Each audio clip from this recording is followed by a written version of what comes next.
Le sommet 10+3 réunit des pays qui entretiennent souvent des relations peu cordiales. Toutefois, les déclarations liminaires des dirigeants des pays d'Asie de l'Est ont mis l'accent non seulement sur leur coopération avec l'ASEAN, mais aussi sur les aspects positifs des relations entre eux dans le cadre du groupement connu sous le nom d'APT. Le sommet 10+3 a exprimé sa préoccupation vis-à-vis de l'impact des conflits mondiaux sur la sécurité alimentaire et énergétique et sur les chaînes d'approvisionnement. Nous savons que les pays de l'APT sauront relever ces défis et donner un nouvel élan à la relance de l'économie mondiale.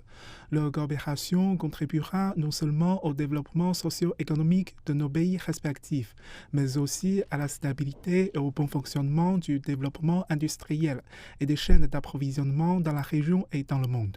Les ministres des Affaires étrangères de la Russie et de l'Ukraine assistent tous les deux au sommet de cette semaine.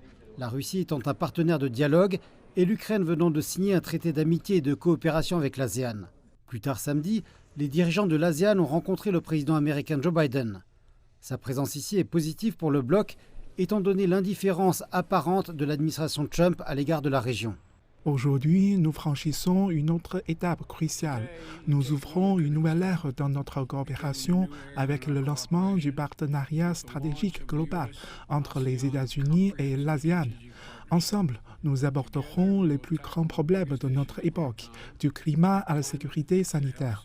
Nous défendrons contre les menaces importantes à l'ordre fondé sur des règles.